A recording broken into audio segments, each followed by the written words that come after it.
Bonjour à tous, bienvenue pour cette nouvelle édition sur Monaco Info. Toute l'actualité monégasque, c'est tout de suite. Dans votre journal, en voici les titres. En ouverture de ce journal, le lancement de la 4G qui se prépare chez Monaco Télécom. Nous irons à la découverte du Tour de France Photo qui a fait escale en Principauté. Nous aborderons le thème du gaspillage à l'occasion de la 24e conférence des Jeux d'hiver. Et nous terminerons comme chaque jour de cette semaine avec votre rendez-vous sport en fin de journal consacré au Monte-Carlo Rolex Masters. Comme je vous le disais dans les titres, on ouvre donc ce journal avec le lancement de la 4G en Principauté. Monaco Télécom souhaite répondre à l'explosion des usagers de l'Internet mobile. Dominique Poulain vous en dit plus.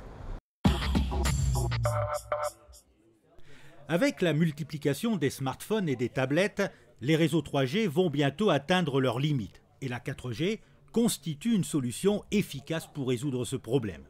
Après avoir entièrement rénové son réseau, Monaco Télécom a donc décidé de se connecter à la meilleure technologie possible en lançant la 4G. Elle permet, en matière de téléchargement et de navigation sur Internet, d'atteindre un débit 10 fois supérieur à celui qui existe aujourd'hui. Était-ce une nécessité ?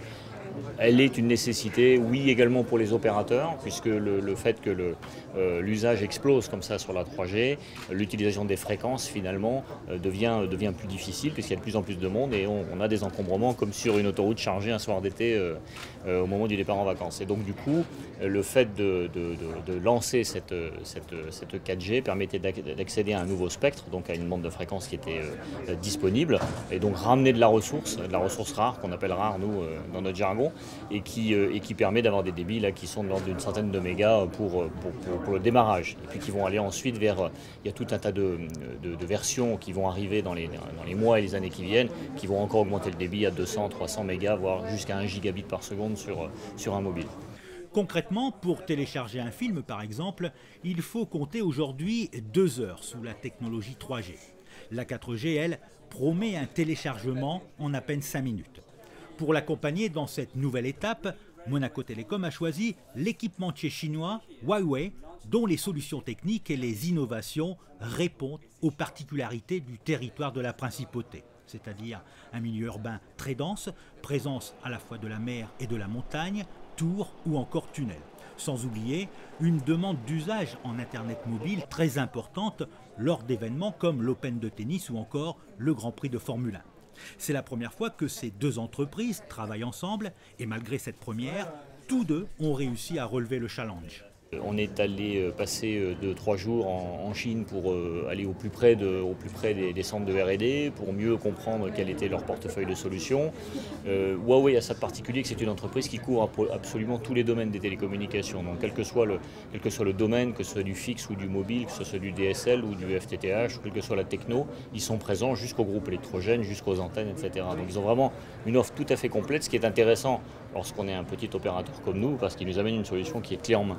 L'offre 4G sera disponible à la rentrée de septembre pour les clients de Monaco Télécom, mais en attendant, ils accéderont à des débits 3G multipliés par 5. Le Tour de France Photo a fait étape en Principauté ce mardi. Photographes, stylistes, modèles de la région se sont retrouvés au Grimaldi Forum pour une séance photo. Les précisions d'Élodie Messager.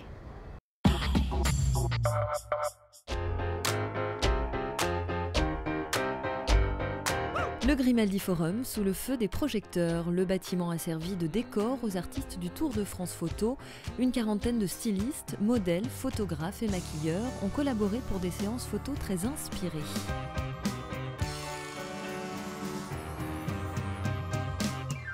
Les participants sont sélectionnés sur candidature plusieurs mois à l'avance. Ils travaillent ensuite à la mise en scène de tableaux originaux en lien avec le lieu où se déroule le shooting. Le bâtiment se prête vraiment à ce type de projet. Il est assez atypique, il est assez spacieux pour tous nous accueillir et le prestige d'être à Monaco qui est tout à fait bénéfique pour le projet. Il y a beaucoup de thèmes, on en est à 15 thèmes aujourd'hui, qui vont vraiment de thèmes futuristiques à des thèmes qui s'appellent plénitude, plus dans le jardin asiatique, la Dame Blanche. Il y a eu vraiment une bonne variété. On se lâche dans la créativité et ça nous permet aussi de rencontrer d'autres gens dans notre métier donc en termes de styliste, de coiffeur, de maquilleuse, et de travailler vraiment en équipe et en collaboration.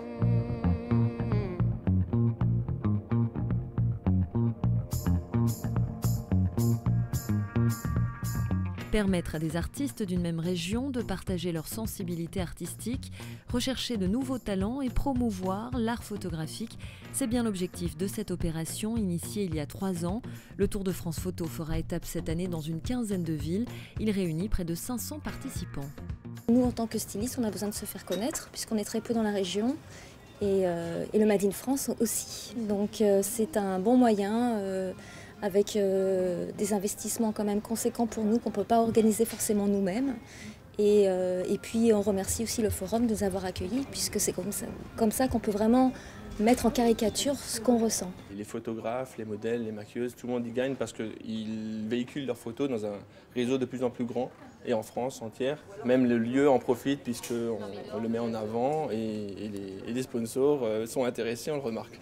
Les clichés réalisés à Monaco et dans les autres villes françaises seront ensuite exposés dans des salons ou des rencontres d'art. L'intégralité des photos sera publiée dans un livre. Le Tour de France Photo poursuit sa tournée jusqu'au 28 avril. Prochaine escale, Arc-sur-Argence dans le Var et Marseille. Pour la 24e édition des Jeux d'hiver, la mairie de Monaco et l'association AMC2D ont souhaité aborder le thème du gaspillage alimentaire, un thème qui ne laisse personne indifférent. Un reportage de Dominique Poulain. On estime qu'1,3 milliard de tonnes de nourriture est gaspillée dans le monde. Cela veut dire qu'un tiers des aliments produits ne termine pas dans les assiettes. En France, chaque consommateur jette en moyenne 20 kg d'aliments par an à la poubelle. Fruits, yaourts, viande, fromage, pain, légumes, tout y passe. Pour Monaco, je ne peux pas vous dire ce que c'est, parce que justement c'est un des points que j'aimerais pouvoir éclaircir un peu, c'est de faire des enquêtes, voir un petit peu mieux quels sont les organismes qui pourraient nous renseigner. Et là ça touche évidemment à beaucoup d'activités, de restauration, individuelle, disons commerciale ou collective, mais dans nos comportements personnels aussi, dans les grandes surfaces naturellement et dans les commerces. Donc je crois que ce sujet gaspillage alimentaire est vraiment un sujet très transversal qui, comme je le dis un petit peu dans la présentation, c'est à la fois une aberration du point de vue économique, du point de vue sociétal c'est tout de même un scandale parce qu'il y a quand même des gens qui ont du mal à se nourrir. Et du point de vue environnemental, les quantités d'eau, les quantités de champs qui sont traités et maltraités très souvent, c'est aussi un scandale environnemental et une aberration, quoi. Un saccage, comme je m'amuse à dire.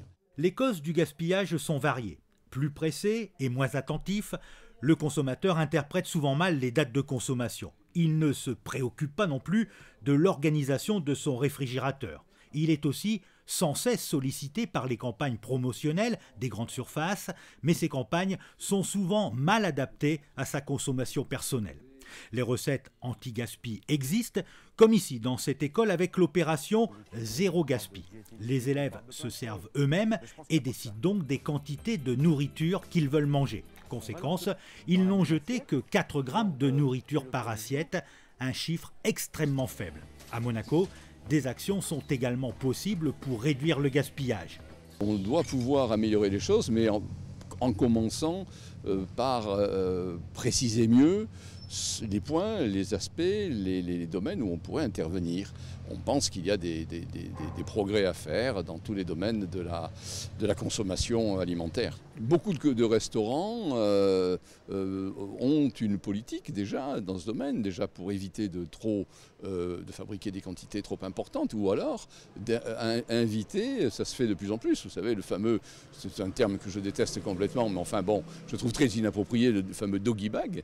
Il y a déjà des restaurants, je ne sais pas si ça se fait à Monaco, mais on pourrait peut-être essayer de le populariser, qui proposent des doggy bags ou d'emporter les bouteilles. Combien de fois c'est arrivé des gens de se suralcooliser, je dirais, en fin de repas, presque parce qu'ils ne veulent pas laisser un bon cru au fond d'une bouteille. Autant l'emporter, je dirais, en profiter le lendemain. Mieux connaître et mieux combattre le gaspillage alimentaire, c'est le vœu de l'association MC2D qui a par ailleurs créé un groupe de travail pour avancer sur ce sujet et dire stop au gaspillage alimentaire. Et en bref, dans le reste de l'actualité, Vous le voyez sur ces images, le ministre d'État a visité les locaux de Mecaplast ce lundi. Rappelons que cette entreprise a été créée en 1955 et qu'elle est spécialisée dans le secteur de l'automobile. Le ministre d'État Michel Roger poursuit ainsi la série de rendez-vous du gouvernement princier, entamée il y a quelques mois dans le cadre d'une démarche visant à valoriser les filières d'activité et les compétences existantes dans le bassin d'emploi monégasque et susciter l'installation de nouveaux investisseurs et de nouvelles activités en principauté. Vous l'avez peut-être déjà découvert sur notre antenne. Depuis une semaine, une nouvelle émission est proposée le mercredi à 20h30 et le jeudi à 8h. Elle s'adresse aux sourds et aux malentendants et elle est présentée par Mélaat Zorlu.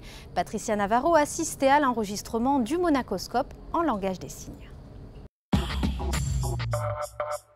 Elle s'appelle Mélaat, elle a 22 ans. Cette jeune fille malentendante habite à Monaco où elle a notamment pendant plusieurs années été pensionnaire du foyer de l'enfance Princesse Charlène. Et depuis peu, elle est l'un des nouveaux visages de Monaco Info. Elle présente le Monacoscope en langue des signes, un projet qui a vu le jour à l'initiative de la Princesse Charlène. J'ai grandi au foyer de Princesse Charlène. C'est là que j'ai rencontré la princesse, qui m'a permis de travailler aujourd'hui, de présenter Monacoscope en langue des signes. Et je me suis préparée à cette émission en faisant une formation à Aix-en-Provence et aussi en travaillant avec monsieur Philippe Boyer. Et je souhaiterais que ce Monacoscope en langue des signes puisse aux personnes sourdes d'avoir accès à l'information. Et aussi peut-être ça peut donner envie aux personnes d'apprendre la langue des signes. Mélaat a fait preuve d'une volonté hors norme pour surmonter son handicap. Elle a suivi une scolarité normale malgré ses problèmes d'audition. Et si elle a choisi d'apprendre la langue des signes lors de ses études supérieures, c'est parce qu'elle voulait aussi être utile dans un monde qui n'est pas toujours tourné vers les sourds et malentendants. Je voulais réussir, montrer qu'on peut, en ayant un handicap, faire plein de choses. C'est vrai qu'il manque beaucoup de structures pour accompagner les personnes sourdes ou malentendantes. Et je pense que à Monaco, c'est une première. Et j'espère que ça va se développer encore plus. Mélaat enregistre ses séquences de traduction chaque semaine devant un fond neutre, puis son commentaire en langue des signes est apposé sur les images de l'émission Monacoscope pour une diffusion chaque mercredi 20h30 et chaque jeudi 8h sur Monaco Info. Et toujours en bref dans le reste de l'actualité. Nous vous en avions déjà parlé dans une précédente édition. Le musée océanographique de Monaco a accueilli 13 nouveaux requins dans le cadre de l'exposition Requins l'Expo Sensation. Ils sont arrivés mardi et ont fait le voyage depuis la Hollande. 3 espèces différentes seront à découvrir à partir du 8 juin prochain. L'événement a pour objectif de créer un parcours de visite atypique. Le public sera invité à vivre une aventure sensorielle incroyable pour dépasser ses préjugés sur cet animal.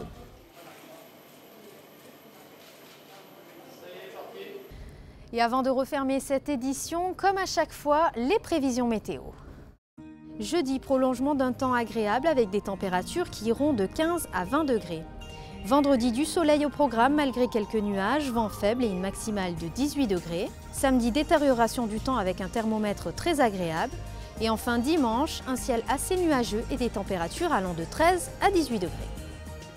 C'est la fin de cette édition, merci de l'avoir suivi. À présent, retrouvez la 107e édition du Monte Carlo Rolex Master. Tout au long de la semaine, vous pouvez vivre l'événement grâce à Fabien Bonilla et Frédéric Elion sur place. À très bientôt sur Monaco Info.